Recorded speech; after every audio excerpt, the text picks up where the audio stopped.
आज हम डिस्कस करने जा रहे हैं circular motion example number 33 onwards. Question है consider a simple pendulum having a bob of mass m suspended by a string of length l fixed at its upper end. The bob is oscillating in a vertical circle. It is found that speed of the bob is v when the string makes an angle alpha with the vertical. Find tension in the string and magnitude of net force on the bob at that instant. तो अगर हम situation देखें तो situation हमारा कुछ ऐसा है।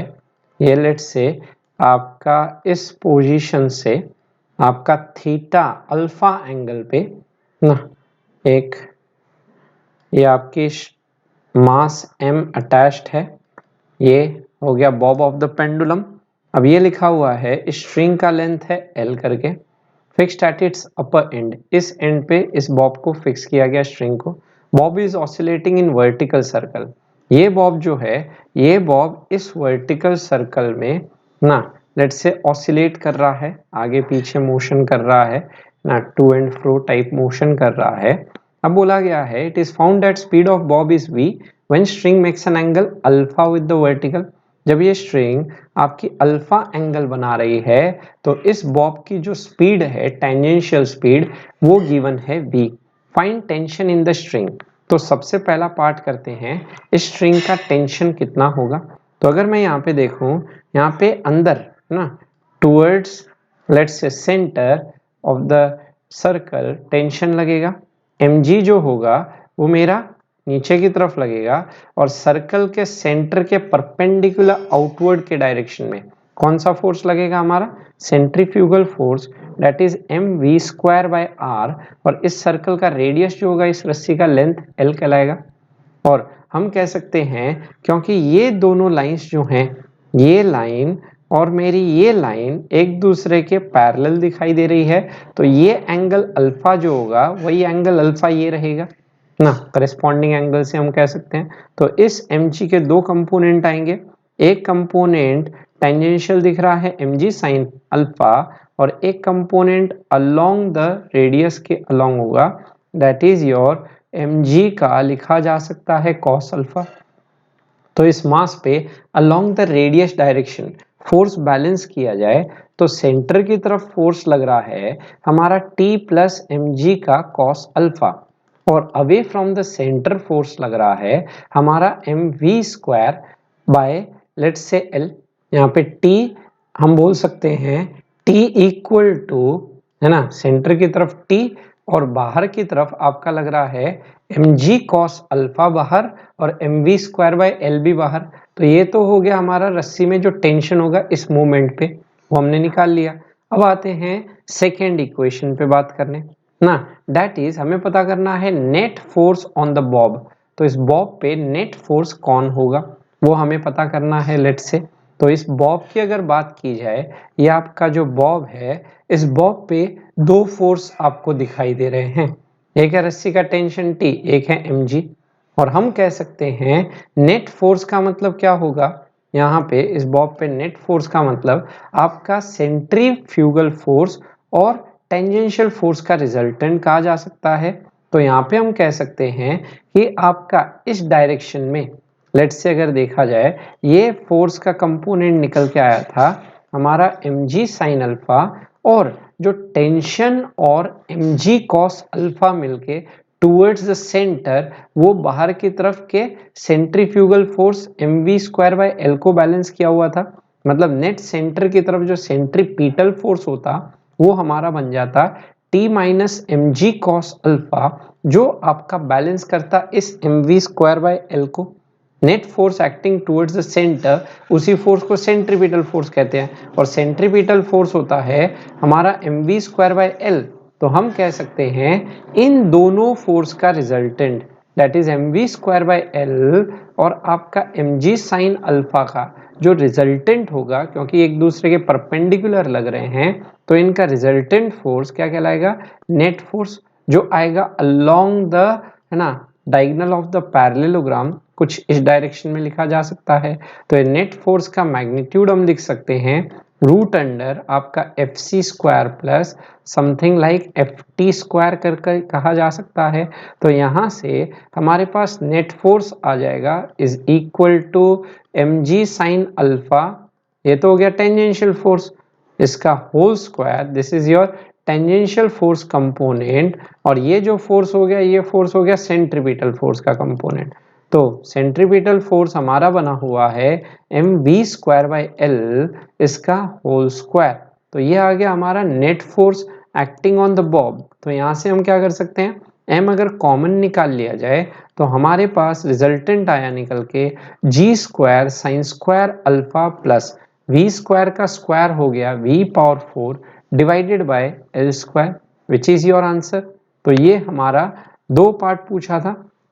एक पार्ट हमसे पूछा था नेट फोर्स कितना लगेगा ये बताया जाए। तो नेट फोर्स अगर हम बात करें इस बॉब पे, ये रहा m under root G square sine square alpha plus V power 4 divided by L square. और दूसरा पार्ट अगर हम बात करें कि टेंशन कितना होगा, तो ये था M G cos alpha plus M V square by L. चलिए इस क्वेश्चन को एक बार थरोली फिर से समझाया जाए। तो क्वेश्चन कुछ ये था, लेट्स से एक पेंडुलम है और ये पेंडुलम है ना कुछ इस डायरेक्शन में ऑसिलेट कर रहा है, और यहाँ पे पूछा गया है जब ये अल्फा एंगल बना रहा है उस इंस्टेंट पे इस बॉब का वेलोसिटी v है। अब बोला गया है टेंशन कितना होगा, तो इस पे दो फोर्स लगेंगे, टेंशन और नीचे mg। अब ये दोनों लाइन एक दूसरे के पैरेलल है, तो ये अल्फा है तो ये एंगल भी अल्फा होगा, तो इसका ये कंपोनेंट mg cos अल्फा और ये कंपोनेंट आया mg sin अल्फा। तो यहाँ पे हम बाहर की तरफ सेंट्रीफ्यूगल फोर्स लगा के M V square by L plus M G cos alpha को टी के बराबर करें, ये आ गया tension in the string.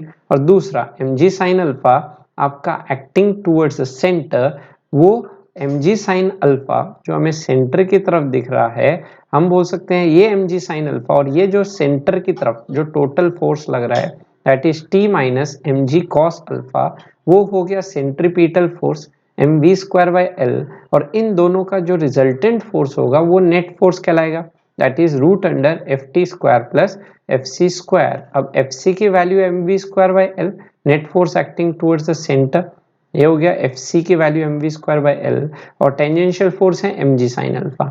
Simplify करते हैं, एम बाहर निकाले तो एम आया और जी साइन अल्फा का square G square sine square alpha और वी स्क्वायर बाई एल का square V power 4 by L square. तो ये था 33। आई गेस समझ आया यहाँ तक, screenshot low. Example 34 says a particle is projected with velocity root 3gl at point A. इस point A पे particle की velocity है root under 3gl, which is the lowest point of the circle in the vertical plane. ये particle इस vertical circle में घूम रहा है. Find maximum height above the horizontal level of point A if string slacks at the point P. तो maximum height है ना इस हॉरिजॉन्टल लेवल से कितना होगा before the string slacks. Slack मतलब इस बी पॉइंट पे हम कह सकते हैं रस्सी में टेंशन क्या हो जाएगा, जीरो, क्योंकि रस्सी में स्लैकनेस आ गया, मतलब रस्सी में जो टॉटनेस थी वो गायब हो गई, मतलब टेंशन जीरो हो जाता है, हम कह सकते हैं। अब यहाँ पूछा है मैक्सिमम हाइट कितना होगा अगर ये रूट अंडर 3gl हो जाए, जिसपे आपका इस पॉइंट बी पे टेंशन क्या हो जाए, जीरो। तो यहाँ पे हम कह सकते हैं इस केस में आपका लेट्स से अगर वेलोसिटी v है तो सेंटर की तरफ नीचे mg लगेगा। अब क्योंकि ये एंगल थीटा है तो ये एंगल भी हम कह सकते हैं थीटा ही रहेगा। अब इस mg के दो कंपोनेंट होंगे। इस पॉइंट b पे अगर देखा जाए तो इस b पॉइंट पे हम क्या करते हैं, a पॉइंट और इस b पॉइंट पे हम एनर्जी कंजर्वेशन करते हैं। तो ए पॉइंट और बी पॉइंट पे मैकेनिकल एनर्जी कंजर्व करते हुए, क्योंकि यहाँ पे आपका कोई फ्रिक्शन नहीं लग रहा, तो you A plus K A बराबर U B plus K B. अब इस ए को अगर रेफरेंस लेवल कह दिया जाए तो इस पॉइंट ए पे तो पोटेंशियल है जीरो, और इस पॉइंट ए पे काइनेटिक एनर्जी लिखी जा सकती है आपकी half M into V A square, क्योंकि इस पॉइंट ए पे वेलोसिटी हमें पता है। और यहाँ पे अगर इस पॉइंट बी पे अगर मैं बात करूँ आपकी लेट्स से पोटेंशियल एनर्जी कितनी होगी, तो उसके लिए हम यहाँ पे ज्योमेट्रिकली देख सकते हैं। ये हाइट हमारे पास, ये डिस्टेंस गिवन था आपको एल करके, लेट्स से यहाँ पे इसको डायग्रामेटिकली दिखाया जाए तो ये डिस्टेंस हमें गिवन था एज L दिया हुआ था, तो ये डिस्टेंस आपको L दिया हुआ था यहाँ पे, और ये जो है ये यहाँ से यहाँ तक का लेट्स से ये भी L ही रहेगा, जिसमें ये वर्टिकल के साथ ये एंगल है थीटा। अब हमें इस पॉइंट B की लेट्स से ये जो पॉइंट आपका B है, इस पॉइंट B की हाइट मुझे पता करनी है इस पॉइंट A से कितनी होगी। तो यहाँ से हम देख सकते हैं कि अगर इस ट्रायंगल को कंप्लीट किया जाए तो ये एंगल भी हमारा थीटा आया था, तो ये जो डिस्टेंस है ये डिस्टेंस तो हो जाएगी हमारी L cos थीटा, जिसके साथ एंगल बना था उसके लॉन्ग कंपोनेंट। तो यहाँ से यहाँ तक की मेरी टोटल हाइट लिखी जाएगी is equal to L plus L cos theta, A से B तक की हाइट। तो यहाँ पे हम बोल सकते हैं आपका बी पॉइंट पे जो पोटेंशियल एनर्जी होगा that is mg into H. यहाँ पे h की वैल्यू यहाँ से यहाँ तक की होगी, दैट इज यहाँ पे हम बोल सकते हैं यहाँ से h जो आएगा ये लिखा जाएगा आपका L प्लस L का cos ऑफ थीटा। तो mg इंटू एच हो गया L plus L cos theta, मतलब L कॉमन निकाल लिया तो 1 प्लस cos थीटा। और इस B पॉइंट पे हम बोल रहे हैं कि हमारा टेंशन जीरो होना चाहिए, मतलब यहाँ पे जो भी फोर्स लगेगा लेट्स से सेंटर की तरफ, अगर यहाँ बोले mg का कंपोनेंट यहाँ पे इसके साथ थीटा एंगल बना रहा है तो ये कंपोनेंट हो गया mg cos थीटा, जो बैलेंस करेगा यहाँ पे बाहर की तरफ लगने वाले centrifugal force that is mv square bye l को। यहाँ पे टेंशन तो लगेगा नहीं, तो यहाँ से हम बोल सकते हैं mg का cos थीटा बाहर की तरफ mv स्क्वायर बाय l को बैलेंस करेगा, तो यहाँ से m से m कैंसिल हो गया, तो यहाँ पे हमारे पास निकल के आ जाएगा v स्क्वायर की वैल्यू दैट इज यहाँ पे आ गई निकल के g into L into cos of theta. तो इस b पॉइंट पे काइनेटिक एनर्जी बात करूं तो इस पॉइंट पे वेलोसिटी अगर v कह दी जाए तो ये हाफ एम वी स्क्वायर, जहाँ पे v की वैल्यू हम निकाल चुके हैं। अब हमें ये हाइट पूछा है, मतलब सब कुछ हमें थीटा के फॉर्म में है ना, लेट्स से निकाल के फिर यहाँ चाहे हाइट मैं पता कर सकता हूँ।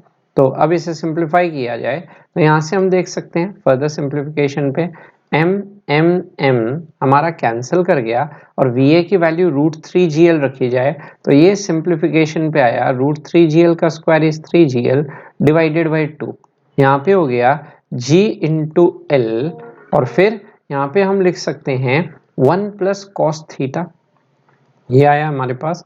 और उसी तरह से यहाँ पे v स्क्वायर की वैल्यू लिखी जा सकती है G L cos theta divided by हमारे पास हो गया 2।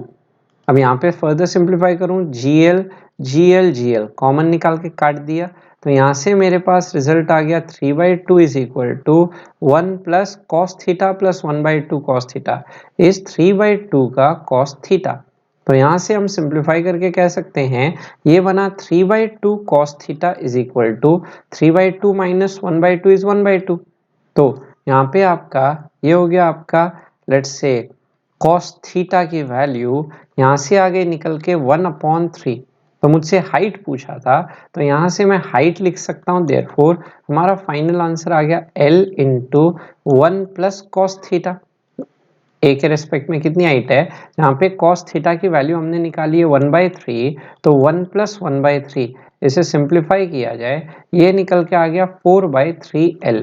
तो ये वो हाइट है लेट्स से कहा जा सकता है फ्रॉम पॉइंट ए, जिसपे हम क्या कह सकते हैं कि बी पॉइंट पे जाके ये रस्सी स्लैक कर जाएगी। चलिए इस क्वेश्चन को समझा जाए। तो यहाँ क्वेश्चन क्या था, इस क्वेश्चन में बोला गया है ए पॉइंट पे वेलोसिटी √3gl है, ए पॉइंट से पार्टिकल जाता है बी पॉइंट पे और यहाँ जाके स्लैक हो जाता है, मतलब रस्सी का टेंशन जीरो। तो यहाँ जो mg लगता है उस mg का mg cos थीटा तो mv स्क्वायर बाय l को बैलेंस करेगा और mg sin थीटा रिटार्डेशन देगा। अब यहाँ पे हम बोल सकते हैं ए और बी पे मैकेनिकल एनर्जी कंजर्व करते हुए that is U A plus K A बराबर U B plus K B.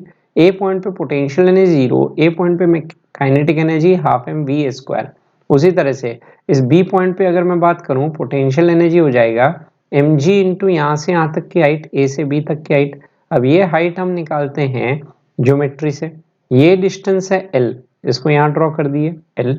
अब यहाँ से यहाँ तक का L है और ये वर्टिकल के साथ थीटा, तो ये डिस्टेंस L है, वर्टिकल के साथ थीटा तो ये भी थीटा, तो ये डिस्टेंस हो जाएगा L cos थीटा। ये L था तो ये टोटल हाइट हो गई L plus L cos theta, that is L1 plus cos theta.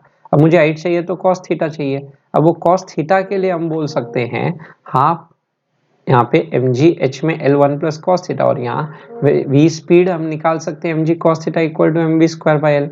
यहाँ से हम लिख सकते हैं आपका, अब सिंप्लीफिकेशन करते हैं, v स्क्वायर की वैल्यू gl cos थीटा रख दी जाए, va की वैल्यू √3gl का स्क्वायर कर दिया जाए। ये सिंप्लीफिकेशन पे cos थीटा आ गया 1/3, cos थीटा 1/3 यहाँ रखा, यहाँ से हाइट आ गई 4l/3, which is your answer. I guess समझ आया, यहाँ तक स्क्रीनशॉट लो। नंबर 35 आते हैं, bend in a level road has a radius of 100 metre, calculate the maximum speed which a car turning this bend में हैव विदाउट स्किडिंग, और mu दिया है 0.8। तो क्वेश्चन में कुछ इस तरह से बोला गया है, लेट्स से एक आपका रोड है, ये आपका रोड रहा, लेवल रोड है, मतलब यहाँ पे कोई बैंकिंग वैंकिंग कॉन्सेप्ट नहीं लगेगा, तो ये कुछ रोड उस तरह से दिया हुआ है। अब इसका रेडियस ऑफ कर्वेचर रोड का गिवन है एज आपको 100 मीटर, और हमसे पूछा गया मैक्सिमम सेफ स्पीड कितना होगा। तो यहाँ पे कह सकते हैं ये आपकी जो कार है, इस कार के केस में बाहर की तरफ का जो सेंट्रीफ्यूगल फोर्स होगा mv स्क्वायर बाय आर, उसको बैलेंस करेगा अंदर के तरफ के लगने वाला फ्रिक्शन। अगर हम यहाँ पे देखें इसके फ्रंट व्यू से, ये तो टॉप व्यू हो गया, अगर फ्रंट व्यू से आपको दिखाऊं तो यहाँ पे हम देख सकते हैं mg लगेगा नीचे, नॉर्मल लगेगा ऊपर, देयरफॉर यहाँ पे नॉर्मल और mg का कोई भी कंपोनेंट नहीं होगा। और अगर ये सर्कल में, इस सर्कल में घूम रहा था, तो आपका यहाँ पे सर्कल के सेंटर से अवे इस डायरेक्शन में centrifugal force mv square by R जो लगता, वो बैलेंस करता अंदर के तरफ लगने वाले फ्रिक्शन को। और यहाँ पे ये जस्ट बैलेंस किया हुआ है, जिसकी वजह से कोई स्किडिंग नहीं हो रही, विदाउट स्किडिंग। तो यहाँ पे कह सकते हैं फ्रिक्शन बैलेंस कर रहा है centrifugal force mv square by R को, और फ्रिक्शन जानते हैं म्यू n होता है, which is equal to mv square by R.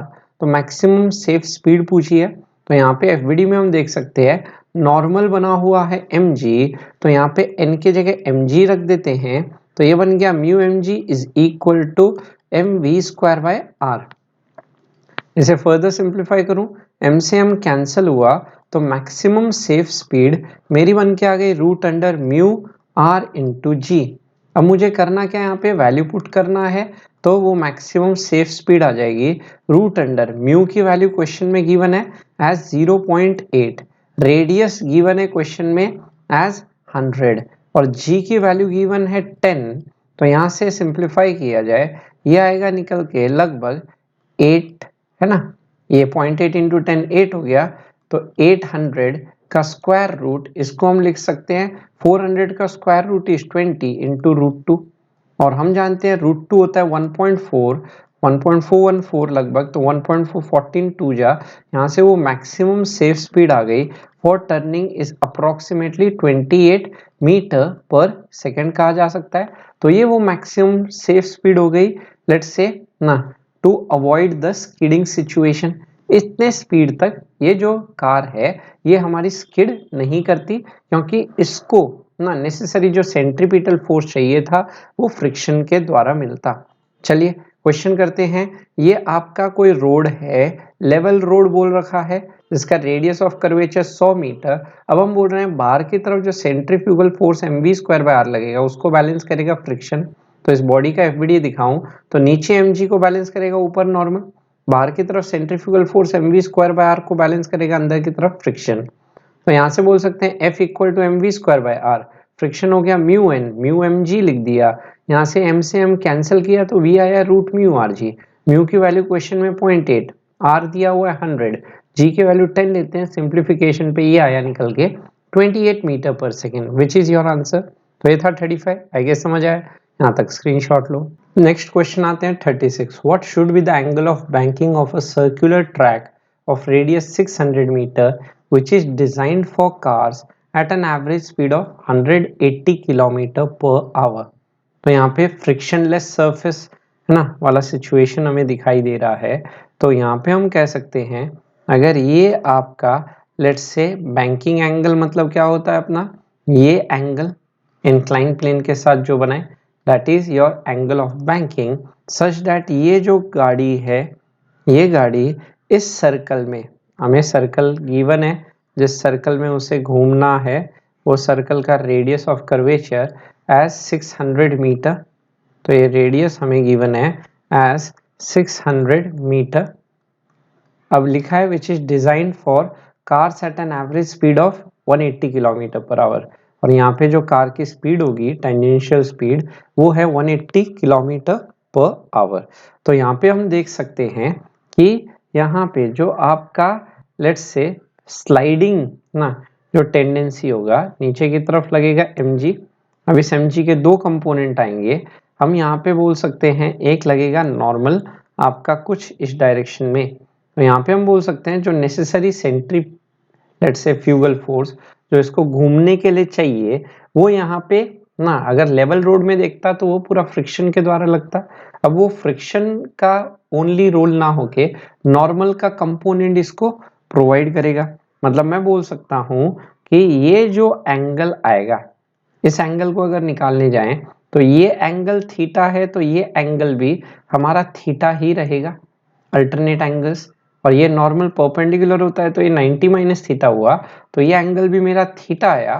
तो यहाँ से ये जो नॉर्मल का कंपोनेंट निकल के आ गया n का cos थीटा, और यहाँ से कह सकते हैं ये नॉर्मल का कंपोनेंट n sin थीटा जो होगा वो बैलेंस करेगा बाहर की तरफ लगने वाले centrifugal force mv square bye r को। तो वो एंगल ऑफ बैंकिंग पूछा गया है। यहाँ पे फ्रिक्शन एब्सेंट है, उस सिचुएशन में हम बात करेंगे n sin थीटा जो होगा वो बैलेंस करेगा बाहर के तरफ लगने वाले centrifugal force mv square bye r को, और n का cos थीटा जो होगा वो बैलेंस करेगा नीचे के डायरेक्शन में लगने वाले mg को। अब हमसे पूछा गया यहाँ पे एंगल ऑफ बैंकिंग, तो दोनों को अगर डिवाइड कर दूं तो m से m कैंसिल हो गया, n से n कैंसिल हो गया। यहाँ से फर्दर सिंप्लीफिकेशन से आया tan theta is equal to v square और डिनोमिनेटर में बन गया r इंटू जी।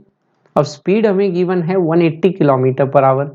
अब किलोमीटर पर आवर को मीटर पर सेकेंड में कन्वर्ट करने के लिए हम जानते हैं मल्टीप्लाई किया जाता है 5/18, तो ये मीटर पर सेकेंड में आ जाएगा। तो ये वो स्पीड हो गई, तो एक 10 से कैंसिल करता है, ये आया निकल के 50 मीटर पर सेकेंड। तो यहाँ पे v की वैल्यू रख दी 50 डिवाइडेड बाय r की वैल्यू गिवन है 600 डिवाइडेड बाय g की वैल्यू है मेरे पास 10। तो न्यूमरेटर तो हो गया 2500 और डिनोमिनेटर बन के आ गया 6000। 20 से 20 कैंसिल होता है तो 5 5 जा और डिनोमिनेटर में बना 12। तो यहाँ से हम फाइनल आंसर रिपोर्ट कर सकते हैं angle of banking is given as tan inverse your 5 divided by 12। अब ये जो भी होगा न्यूमेरिकल वैल्यू एंगल वो आपका आंसर हो जाएगा। चलिए इस क्वेश्चन को एक बार फिर से समझा जाए। यहाँ पे क्वेश्चन है ये आपका है ना एंगल ऑफ बैंकिंग पूछा गया है, इस केस में ये थीटा एंगल कितना होगा ताकि एक लेट्स से कार जो है जो 180 किलोमीटर पर आवर पे ना ये इसमें आराम से क्या कर जाए आपके ना मूव कर सके सर्कुलर ट्रैक में। ये पूछा गया कितने एंगल से इसे लिफ्ट करना पड़ेगा। तो हम देख सकते हैं mg नीचे नॉर्मल इस डायरेक्शन में। अब यहाँ mg को तो रिजॉल्व नहीं करना है क्योंकि mg ऑलरेडी रेडियस के परपेंडिकुलर है, तो यहाँ नॉर्मल को रिजॉल्व किया जाए तो ये एंगल अगर थीटा है तो ये भी थीटा होगा अल्टरनेट, ये 90 माइनस थीटा होगा तो ये 90 माइनस ऑफ 90 माइनस थीटा या थीटा, तो ऊपर वाला कंपोनेंट n cos थीटा, ये component n sin theta, n cos theta balance करेगा mg को, ये रहा इक्वेशन। और n sin थीटा सेंटर की तरफ लगते हुए फोर्स बैलेंस करेगा बाहर की तरफ लगते हुए force mv square bye r को। tan थीटा यहाँ से v स्क्वायर बाय r जी आ गया, v की वैल्यू 180 किलोमीटर पर आवर में है, मीटर पर सेकेंड में ले गए, r और g की वैल्यू रख दी, यहाँ से थीटा आया tan इनवर्स 5/12। ये था 36। आई गेस समझ आए, यहाँ तक स्क्रीनशॉट लो। क्वेश्चन नंबर 37 आते हैं। A ring which can slide along the rod are kept at mid point of a smooth rod of length l। ये रिंग है, मिड पॉइंट l/2 डिस्टेंस पे फ्रॉम द रॉड रखी गई है। rod is rotated with constant angular velocity omega about vertical axis passing through its one end. इस axis के about इस rod को रोटेट किया जा रहा है with N angular velocity omega. Ring is release from mid point. Find velocity of the ring when it just leaves the rod. तो यहाँ पूछा गया है इस रिंग की वेलोसिटी बतानी है when it just leaves the rod, जब ये रिंग रॉड को जस्ट लीव करेगी उस सिचुएशन. चलिए अब इसको हम देखते हैं. तो इसके लिए हम क्या करते हैं, यहाँ पे सपोज ये जो आपकी रिंग है, ये रिंग सपोज आपकी x डिस्टेंस पे है. इस रॉड के एक एंड से आपकी ये जो रिंग है x डिस्टेंस पे है. तो उस टाइम पे इसके टेंजेंशियल डायरेक्शन में जो वेलोसिटी होगी, अगर ये जो आपका एक्सिस है ओमेगा से घूम रहा है, तो हम कह सकते हैं इस पे जो लेट्स से बाहर की तरफ जो सेंट्रीफ्यूगल फोर्स लगेगा m ओमेगा स्क्वायर x, वो बैलेंस किया जाएगा. ये नेट फोर्स कहा जा सकता है, मतलब ये net force towards the centre M A से बैलेंस कर सकते हैं. दैट इज हम लिख सकते हैं एम ए जो होगा वो मेरा बैलेंस हो जाएगा m ओमेगा स्क्वायर x से. और यहाँ से मास कैंसिल हो गया और एक्सेलरेशन हम dv बाई dt भी लिख सकते हैं या फिर v dv बाई dx भी लिख सकते हैं. तो ये बन गया omega square into x. Omega तो कांस्टेंट है, कांस्टेंट ओमेगा से बोल रखा है, यहाँ पे रोटेट किया जा रहा है. तो यहाँ से v into D V is equal to बन गया ओमेगा स्क्वायर x इंटू बन के आया dx. अब इसे अगर इंटीग्रेट करूं विथ प्रॉपर लिमिट्स, अब लिमिट में यहाँ पे हम बोल सकते हैं कि जब L/2 पे है तो इसकी वेलोसिटी है 0. तो जब लेंथ L/2 है तो इसकी वेलोसिटी है 0. और जब ये पूरा एकदम एंड पे पहुंचा होगा तो इसकी जस्ट वेलोसिटी हम कह सकते हैं v हो गया. तो v का पावर 1 का इंटीग्रेशन तो हो गया v square by 2 with limit 0 से v. उसी तरह से ओमेगा स्क्वायर x का पावर 1 का इंटीग्रेशन हो गया x square by 2 with limit L/2 से L. अब इसे सिंप्लीफाई करें अगर, तो यहाँ पे हम देख सकते हैं इस 2 से ये 2 कैंसिल हो गया. Upper limit minus lower limit करा जाए तो वी स्क्वायर माइनस 0 स्क्वायर. यहाँ से omega square upper limit minus lower limit करूंगा तो एल स्क्वायर माइनस L/2 का होल स्क्वायर होगा. तो यहाँ से v इज इक्वल टू बन जाएगा omega root under L square minus L square by 4.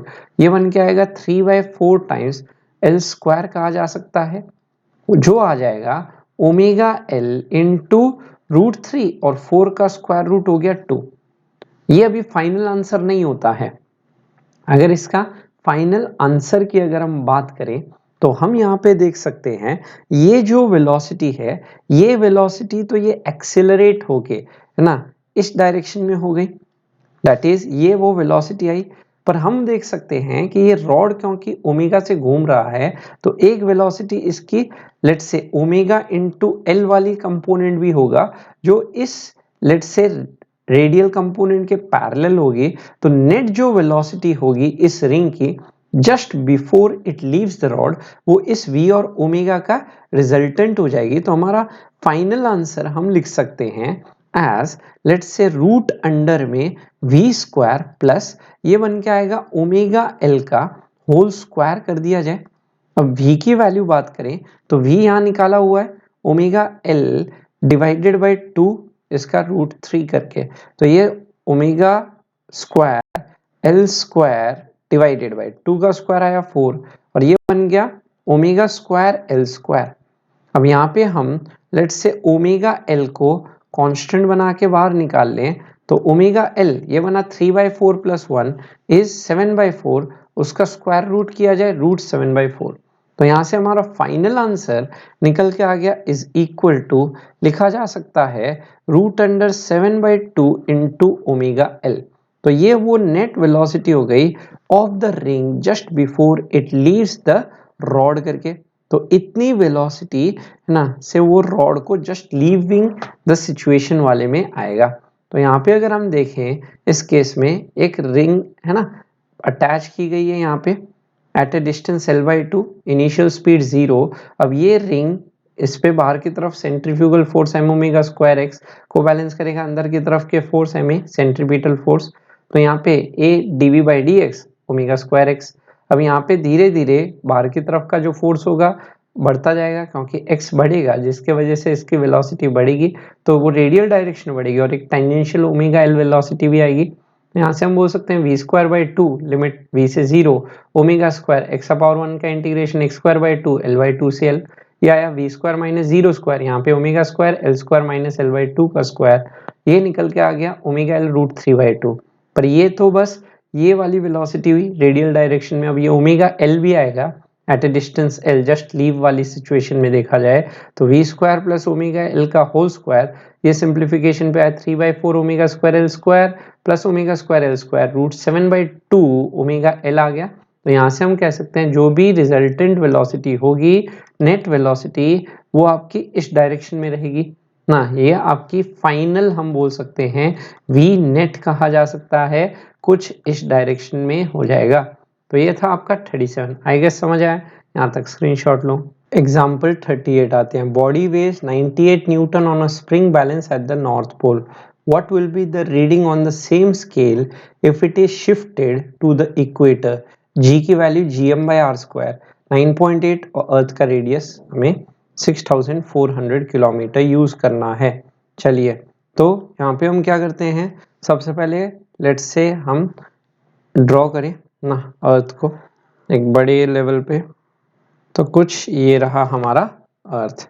अब यहाँ पे क्या कहा गया है लेट्स से नॉर्थ पोल पे अगर स्प्रिंग बैलेंस रखा जाए तो उस केस में क्या देखा जा सकता है नेट फोर्स जो सेंटर की तरफ लगेगा दैट इज योर mg ना। ये सेंटर की तरफ लगता हुआ फोर्स और यही फोर्स हम कह सकते हैं इस केस में अगर इस एक्सिस के अबाउट अर्थ घूम रहा है तो इस पॉइंट का ये जो पॉइंट है नॉर्थ पोल पे इस पॉइंट P कह दिया जाए तो इस पॉइंट P पोल का हम कह सकते हैं हमारा जो लेट्स से आपका रेडियस होगा वो रेडियस लगभग 0 हो जाएगा क्योंकि ये इसी पॉइंट के अबाउट ये पॉइंट घूम रहा होगा तो यहाँ कोई आपका let's say m omega square R वाला फैक्टर नहीं लगेगा। तो देयरफॉर इस पोल P पे एक ही फोर्स लगेगा ऊपर नॉर्मल जो स्प्रिंग बैलेंस के केस में हम बोल सकते हैं स्प्रिंग बैलेंस होता है या वेइंग बैलेंस होता है वो वेट कर मेजर करके देता है इसके नॉर्मल रिएक्शन mg को। यहाँ बोला है 98 न्यूटन शो करता है मतलब यहाँ पे ट्रू वेट शो हो रहा है हमारे पास 98 न्यूटन।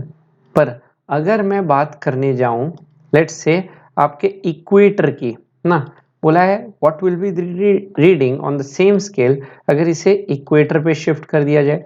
तो इक्वेटर की अगर हम बात करें सेम मास को रखा गया है तो यहाँ पे हम बोल सकते हैं नॉर्मल सरफेस के बाहर लगेगा।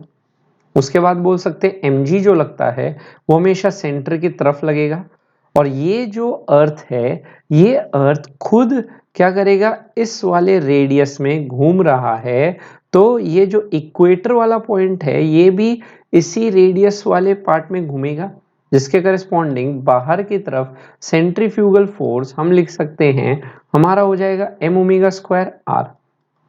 तो यहां से हम बोल सकते हैं normal plus m omega square r हमारा बनने चल जाएगा mg। तो यहां से वो जो नॉर्मल होगा वही हमारा ट्रू रीडिंग हो जाएगा इसे n डैश कह दिया जाए नया रीडिंग। तो यहां से हम बोल सकते हैं हमारा m ओमेगा स्क्वायर r जो इस केस में होगा वो अब उसको निकालते हैं। तो ये g की वैल्यू हमें गिवन है 9.8 और अर्थ का रेडियस हमें गिवन है एज 6400 किलोमीटर करके। यहाँ पे हम बोल सकते हैं ट्रू रीडिंग जो है वो तो हो गई 98 मतलब mg की वैल्यू हमारे पास है 98 तो n डैश की वैल्यू मेरे पास निकल के आ गई mg माइनस लिखा जा सकता है m ओमेगा स्क्वायर r। तो यहाँ से सिंप्लीफाई किया ओमेगा के बारे में बोल सकते हैं थीटा बाई टी होता है। अब थीटा हम बोल सकते हैं एक पूरा चक्कर काटेगा तो 2 पाई और उसके लिए अपने को लगेगा let's say time period T ना। तो उसी को हम टाइम पीरियड डिफाइन करते हैं 1 कंप्लीट ऑसिलेशन में। अब अगर अर्थ का ओमेगा बात करूं तो अर्थ के लिए ओमेगा एंगुलर वेलोसिटी होती है एक पूरा चक्कर काटने के लिए about its own axis 24 hours और एक घंटे में होते हैं आपके 60 मिनट और एक मिनट में 60 सेकेंड। तो ये तो आ गया हमारे पास ओमेगा निकल के, तो इसे 2 से कैंसिल करते हैं, 2 24 को कैंसिल करेगा तो यह आया 12 इंटू 3600। तो यहाँ से हम एन डैश की वैल्यू बात करें तो mg तो हमारे पास 98 है ही, माइनस ऑफ मास हम बोल सकते हैं आपका 9.8 हो गया, तभी तो g से डिवाइड किया 98/10 ये आया। और ओमेगा की बात करूं तो ओमेगा है हमारा पाई डिवाइडेड बाय 12 इंटू 3600 इसका whole square into radius of curvature है 6400 किलोमीटर मतलब 1000 ये रहा। तो ये आया हमारा निकल के लेट्स से एन डैश, यहाँ से हम बोल सकते हैं एन डैश की जो वैल्यू आ गई ये आएगी लगभग 97 पॉइंट, लगभग आपका 97 पॉइंट हम बोल सकते हैं 66 न्यूटन निकल के आएगा। तो ये हो गया आपका, लेट्स से कहा जा सकता है अगर मैंने उसे पोल की तरफ लाया तो उसी बॉडी का जो वेट होगा वो 97.66 न्यूटन हो जाएगा, कम होगा। चलिए क्वेश्चन देखते हैं, क्वेश्चन क्या कह रहा है। क्वेश्चन है ये अर्थ रही लेट्स से, इस अर्थ पे पोल पे अगर मैंने वेइंग मशीन स्प्रिंग बैलेंस से किसी ऑब्जेक्ट का वेट मेजर किया वो आया 98 न्यूटन। अब बोला अगर इसी ऑब्जेक्ट को यहाँ इक्वेटर पे ला दिया जाए तो सेंटर पे mg, बाहर एन डैश, बाहर एम ओमेगा स्क्वायर आर, तो N dash plus M omega square R mg balance किया तो एन डैश बराबर mg minus M omega square R, mg था 98, यहाँ पे m की वैल्यू 9.8, यहाँ से ओमेगा 2π/t से हमने निकाला उसका स्क्वायर किया इनटू रेडियस ऑफ अर्थ दिया है 6400, यहाँ से एन डैश आया 97.66 न्यूटन। इस टाइप के क्वेश्चन आगे जाके हम ग्रेविटेशन में पढ़ेंगे। वैसे आज के लिए इतना ही, नेक्स्ट वीडियो में आगे के डिस्कस करके इसको खत्म करेंगे।